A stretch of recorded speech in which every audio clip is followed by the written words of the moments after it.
It's interesting that things get bigger and we like it. We like more balance in our bank, we want more power in our machines, we want more freedom to move around after COVID-19 wave 2 has disappeared. But is bigger always better? This is the story of the TVS Apache RTR 164 we recently updated. And now would also be a great time to subscribe to PowerDrift and do hit the bell notification icon. India's best automotive content is right here and you don't want to miss out. And now, let's get into it.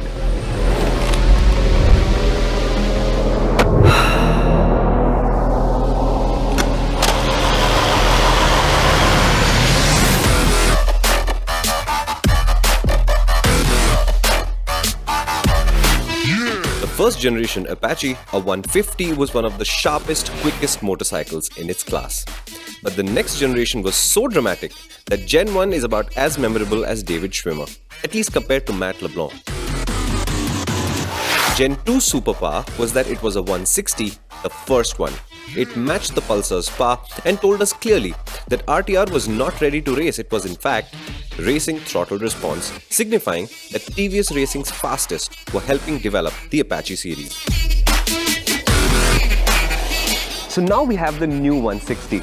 Now this was already an amazing motorcycle. Its balance of performance, smoothness and comfort has been unmatched, but it's mellowed with age. It's sort of like a ripe pineapple now, more sweet than tart. It was so good that nothing could knock it off the pedestal, and that pedestal was, it was a favorite motorcycle in the class for a really long time. But TVS, they're not taking any chances, yeah? So that 160cc 4-valve engine, it now makes 1.6 PS more. That's a 10% bump in power, which is serious, and the motorcycle is 2 kilos lighter. Now I would love to tell you how TVS did this, but I can only take a vague stab at it. TVS says the extra power comes from, and I quote, advancements in engineering. And from improvements in combustion control both in fueling, air intake and inside the combustion chamber itself. The weight loss similarly seems to have come from component level optimization, and again I quote, advanced engineering methods. Now TVS is not the company that comes first to market with segment busting products. That's just not what they do. But when they have a product, they methodically match or best the competition. So timing may not be their strength, but engineering and precision most certainly is. And the story of this motorcycle, the Apache, it tells you just that. And when you use this engine on the road, it does remind you of the old 160, and it should, right? Because that was great, this is good too. And at low speeds, mid-speed, acceleration is easy, it feels just like the old motorcycle.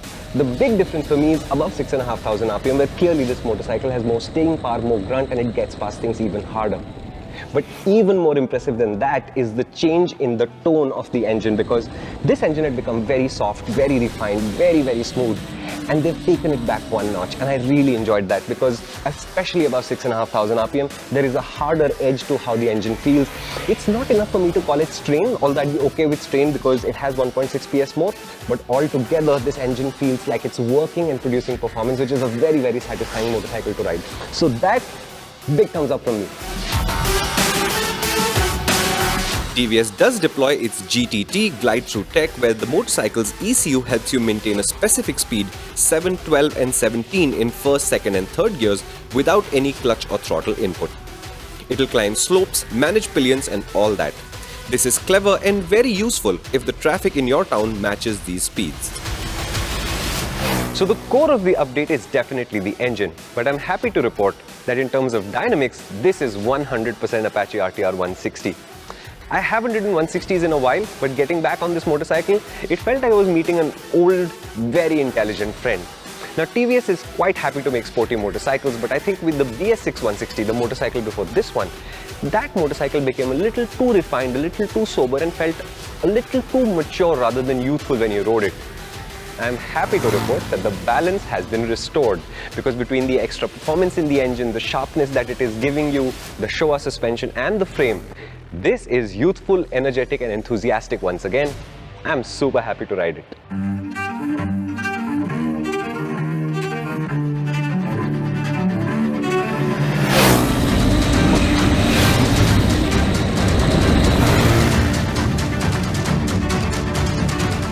The Apaches have never been overly large motorcycles, and this one isn't either.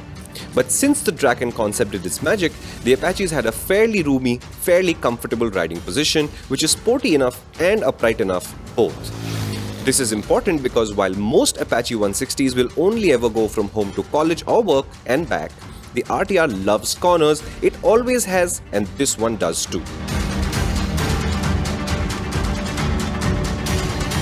The brakes on the RTR, as you would expect, are actually pretty good. The only thing I would like to change is that the bite is okay at the beginning, but as you increase the force on the lever, the feedback doesn't increase, and I think a change of pad material might actually cause a little bit of more confidence coming to you, especially hard on the brakes, because the force is actually pretty damn good.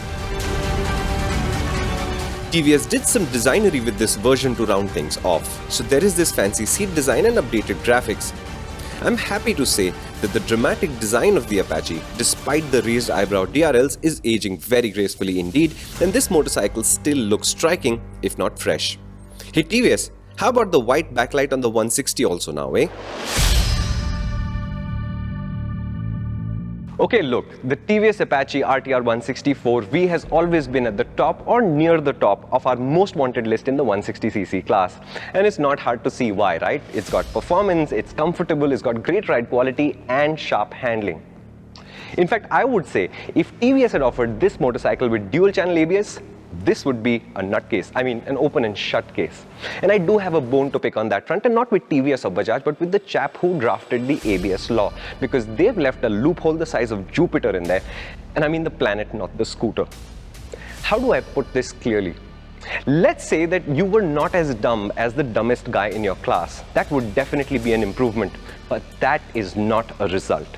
My advice to you is, if you're buying a new motorcycle, please do spend the extra money and get dual channel ABS. It's a far better investment, and it's definitely worth it. Now, it used to be that in the 160cc class, finding a great blend of performance and comfort was enough, but it's no longer a distinguishing factor. And that's where the Apache comes in, because it's got a unique character all of its own. And I would say it had lost a little bit of that because it became a really mature, smooth motorcycle, and this one takes it back a couple of notches, and in the process, it feels really nice to ride.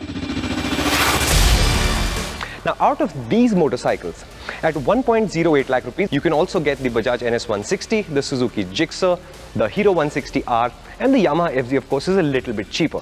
Tell us in the comments which of these four would be your pick for the best 160 in the class, and we'll confirm that when we do a comparison test later. And before I leave you, I'd like to leave you with a thought. To get bigger, you have to begin somewhere, right? I would say that in India, the 160cc class of motorcycles, that's the Apache and its peers, is a great place to start. Thank you so much for watching.